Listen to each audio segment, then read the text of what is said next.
Imagine having a wife as terrible as this woman.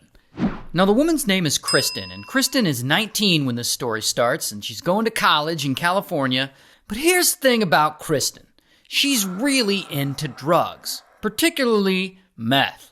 And because of that, she has lots of problems in school, she skips a lot of classes, she starts failing her courses, and she's constantly fighting with her parents over all of this. But Kristin doesn't seem to care. And one day in 1995, she decides she's had enough of college and enough of trying to please her parents. And she drops out. Then she heads to Tijuana, Mexico, probably to party and buy drugs. And that is where she meets this guy, Greg. And Greg is also a college student, and he's vacationing in Tijuana with his brothers. And so Kristin and Greg, they meet and they start talking and they hit it off. And over time, Kristin starts to think, Greg kind of fine. And Greg thinks Kristin is fine right back. And soon they start dating. And it's not long before Kristin moves in with Greg. And as they continue to spend more and more time together, Greg inevitably finds out that Kristin is addicted to meth. Now, at this point, he could leave her, but that's not what he does. He really loves Kristin, so he stays. He's going to try and help her, and he fully commits to that. He monitors her, he supports her, he even encourages her to enroll back in college, this time in San Diego, and she does. And a few months go by. And slowly, because of Greg's support, Kristin starts to get better and she gets fully sober. And years go by. And it's now 1999. And Kristin is still doing well. In fact, she actually graduates with honors, with a degree in biochemistry. And she's able to get a job as a forensic toxicologist at the San Diego County Medical Examiner's Office, which is a great job for her. That same year, they get married, and so things seem to be going really well for them. However, then all that starts to fall apart, because after only a few months of marriage, Kristin starts to feel trapped. I mean, she thinks Greg is just too clingy, but instead of asking for more space or whatever, she starts smashing with other guys. Specifically, she sleeps with two of her coworkers. But then it gets even worse, because in the year 2000, she gets a new boss. This guy, Michael.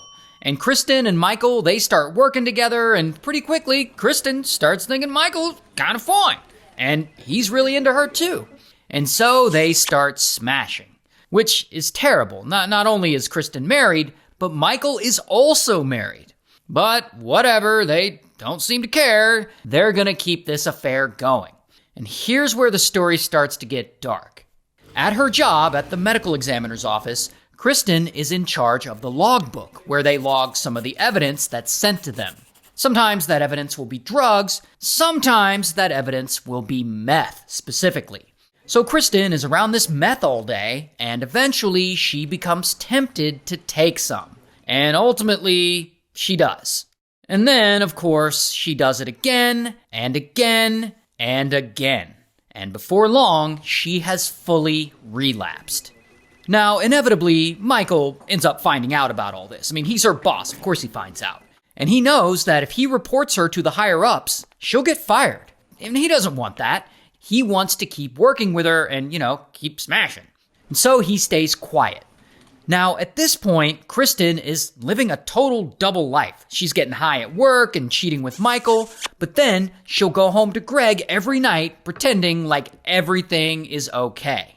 And she can't keep this up. So after a while, she finally decides to go to Greg and she says that she wants a separation. And poor Greg, he's devastated. I mean, why is she doing this to him? He spent years helping her get sober, and now she's doing this? And so he starts investigating, and he's trying to figure out what's really going on with his wife. And that is when he finds a glass pipe with some of her things. So he knows she's using again. He also finds a crumpled up love letter from Michael to Kristin. So now he knows she's having an affair. And all this pisses Greg off. I mean, not only that, but he's worried about Kristin too. I mean, she's an addict who now has unrestricted access to drugs at work. This can only go wrong. So he goes to Kristin and he gives her an ultimatum. You either quit your job or I'll report you and Michael to your supervisors. And this scares the shit out of Kristin. I mean, she doesn't want to quit her job. I mean, that would cut off her access to all that meth. But on the other hand, if Greg snitches on her, she'll lose everything. I mean, her job, her reputation, plus Michael would probably get fired too. And she isn't about to let that happen. So she comes up with an insane plan to silence Greg. She's gonna drug him and make it look like he unalived himself. So she gets to work on this plan. First, she steals some drugs, oxycodone and clonazepam, from evidence.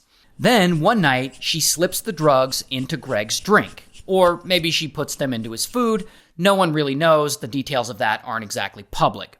But, unknowingly, Greg consumes whatever she put it in. Then, he passes out.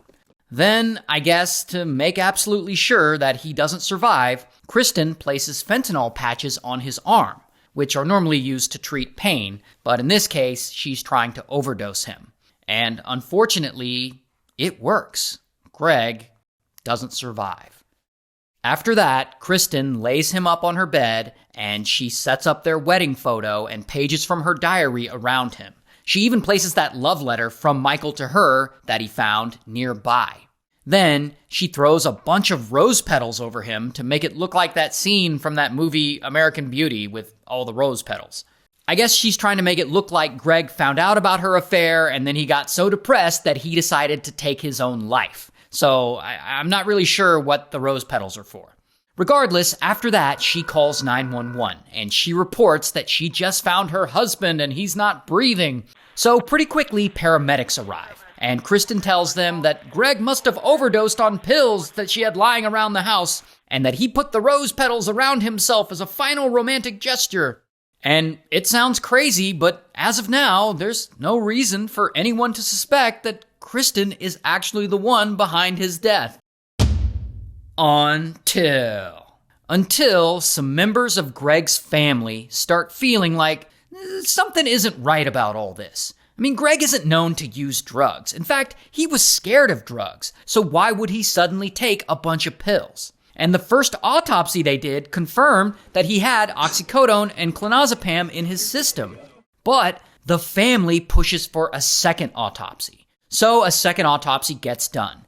And that is when they find large amounts of fentanyl in his system. And large amounts of fentanyl, that isn't something most people casually have access to. It would have had to have come from a medical or evidence facility, like the one Kristin works in. So now police are suspicious of Kristin. And as they investigate more, they find out about her recent meth relapse and that she's been smashing with her boss, Michael. So both Kristin and Michael are fired from the lab.